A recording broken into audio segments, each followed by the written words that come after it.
Revolution is my optimistic scenario. Confrontation, knowing the way that things work in the United States, and especially the next 18 months or the remaining 18 months of this administration, confrontation seems to me in the cards. So I'll stop with that. Bruce, I'd like to go back. You are a self-acknowledged optimist. You both look at the same history, the same information, and yet you seem to have very different views of what the likely progression is in Iran. Why are you more optimistic? And you cited the fact that State Department now has more people on Iran, but still a very small number. Do we really understand Iran? Do we understand the potential for revolution in Iran or changes in their policies towards the U.S. or even towards other countries in the region? Oh, I agree with a lot of what Ken has just said. Especially since I cited your paper. And I agree. I've read his book, and you should go out there and buy the book in the interim that's time you're going to have after this session. What was the question? Is it free? No, he had three. He had three for sale. We could bid them up. Okay. He and I agree on one thing fundamentally, and this is a theocracy. It is not a democracy. It is an authoritarian, theocratic regime.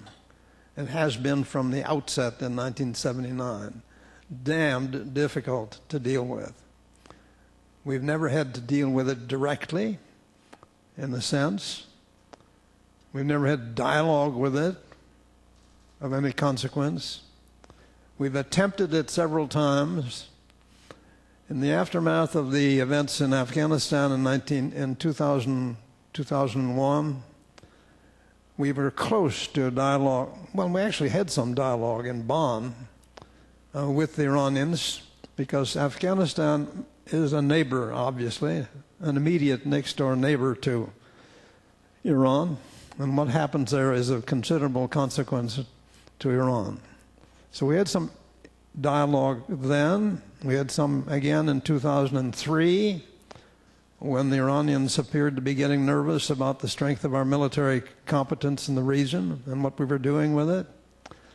And we've had several brief, not so much brief in terms of actual contacts, dialogue with Iran in the context of P5+1. That's the group that has met twice to date, I think it's almost three, and is close to meeting again, possibly, where the 5 members of the Security Council, plus Germany, plus Iran, actually meet and talk with each other. So we've had direct dialogue, and not direct, sort of indirect dialogue with the Iranians in the context of P5+1.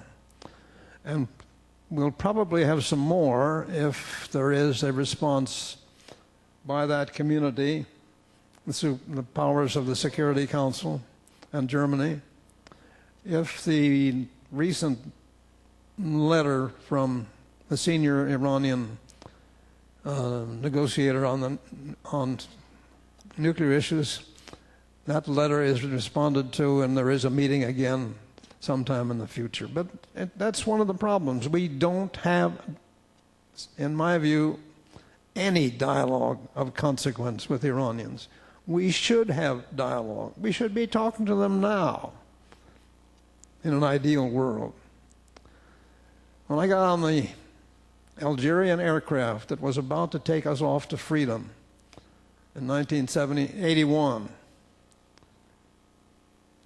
at the top of the ramp into that beautiful Algerian aircraft that flew us home to freedom in 1981, there was standing the senior hostage taker.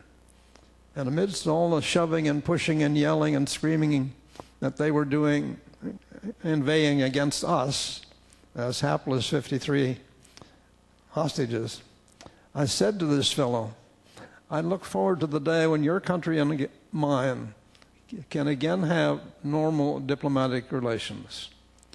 As the senior hostage, I meant it then, and I have meant it since, that we should be talking with those people. They should be talking with us. Instead, we have been busy in the years since. Good God, 30-some, almost 31 years.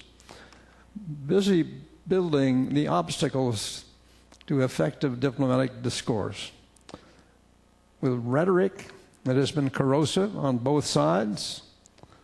If you want to hear what the Iranians think about us, you can go to the Friday prayers even to this day, and hearing them yell that America was a beastly place, death to America. That's the kind of dialogue we have had since then. We've been busy in talking about things that we think should be changed, mainly yelling at it and talking at each other, not with each other. Axis of evil talk, that kind of dialogue. We've been busy building the ambiance between our two countries, full of doubt, distrust, lacking trust. We don't trust each other. And in in diplomacy, you don't get anywhere in a dialogue with your counterpart if there isn't some degree of trust between the two of you. I feel strongly about that subject. I feel strongly about the need to find ways to build trust between our two countries. Iran matters. It matters to all of you. It matters to me. It matters to Ted, because it is there. It is a big and consequential place. Look at the map. Well, there it is, I think. It's hard to discern, but there it is. Squat in the middle of us. If you mean by us our presence in Afghanistan, and our presence particularly where it has been in Iraq, and our presence, go Navy, beat Army, in the Persian Gulf. Iran is there. We are there. We should be talking with each other, and we haven't found a way to do it yet. I just want to respond to one thing that you said, Bruce, about dialogue with the Iranian regime. We've been talking to them incessantly. We've been talking to them incessantly. The Bush administration alone held 18 separate negotiating sessions, and I'd be happy to send you the details of each one, the date and who took place. The last one was after Condoleezza Rice said that we're going to make a deal with the Iranian regime and make them an offer that they can't refuse, and she sent in July of 2008 the then Undersecretary of State, William Burns, to go negotiate with the Iranians in Geneva, along with Europeans, and nothing happened. President Obama came in and said, oh my goodness, there's been no negotiations with the Iranian regime. We've got to reach out to them. We've got to talk to them. We've got to have dialogue. 10 months later, he decided to send somebody for the first session with the Iranian regime. You know who he sent? The exact same guy that the Bush administration had sent in July of 2008, William Burns. So there's been lots of negotiation sessions, lots of dialogues. They get nowhere. Here's what I want to really get to, and this is very important. Those negotiations had no authority behind them, despite what you say. The Undersecretary of State, he had the authority of Condoleezza Rice, who was Secretary of State, and he put a deal on the table the Iranians refused. It's a little bit like the Palestinians. Yeah, in 1953. Okay. Let me get to what I think is really important here, the nature of this regime. I mentioned right in the get-go here that I think that we're headed to either confrontation or regime change. The reason I believe that is because this regime is dedicated to the notion that through their actions, they can bring about the return of the 12th Imam.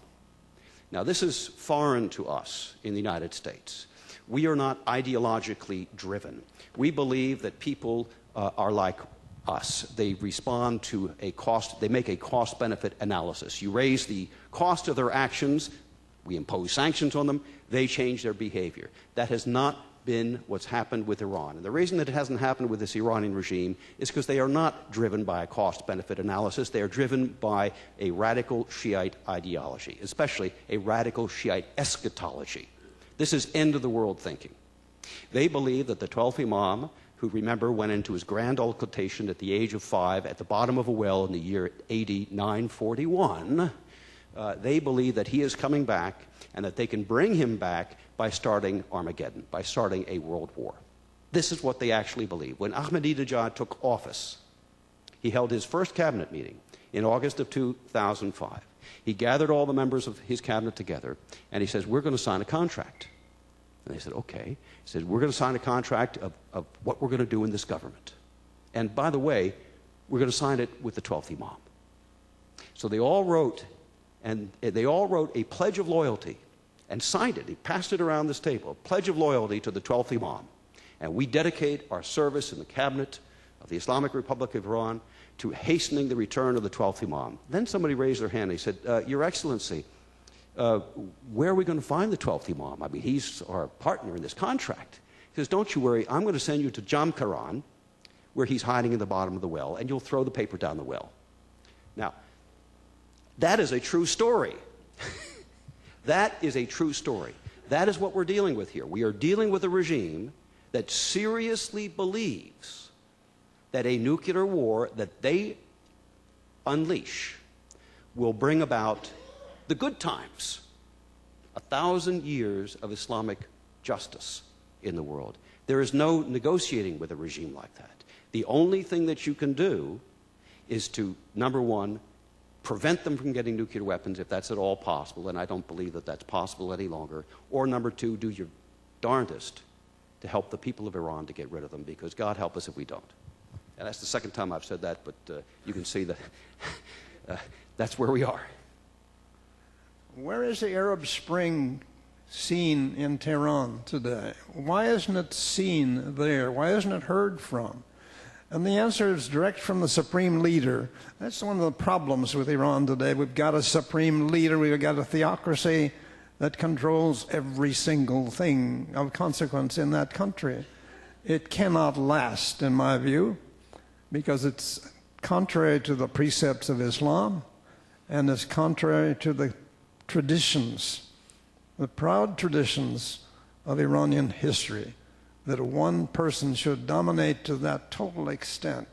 The question is asked, however, well, isn't there some consequence or some evidence of Arab Spring in Tehran?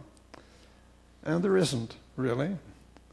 Because Khamenei makes it clear that he has said that the Arab Spring has been felt in Tehran already in the context of the successful revolution of 1979 that has put in place the autocracy, the theocracy that is in place and is the source of all God willing. When I look again at all of the ethnic minorities, I think this is really the argument that's been raised. It's a split up of Iran, splitting up of Iran. I happen to know, as I mentioned, the leaders of most of the movements of these ethnic insurrectionist movements. With few exceptions, they are actually pro-Iranian. They see themselves as Kurdish Iranians. They don't see themselves as separatist Kurdish guerrilla fighters. The Baluchis see their future in Iran because they are worried as much about the Pakistani state as they are about the Iranian state. So I don't think that these ethnic movements are separatist in nature. This is, by the way, the Iranian regime tries to ascribe that intention to those of us who are advocating insurrection by some of these groups. They say, well, you're trying to split up Iran. No, we're not. And I don't believe that that will be the goal, and I don't believe that a future Iran that emerges out of a revolutionary or insurrectionist movement will be worse than the one we have today. The possible worst future I see is a military coup by the IRGC, and we're actually seeing that today. There is a quiet coup going on underground by the IRGC. Then you can have essentially a religious fascist state, or a more fascist religious state. I'm not quite sure. It's the flavor changes. Is it vanilla fudge or fudge vanilla? But it would be slightly worse than you have today.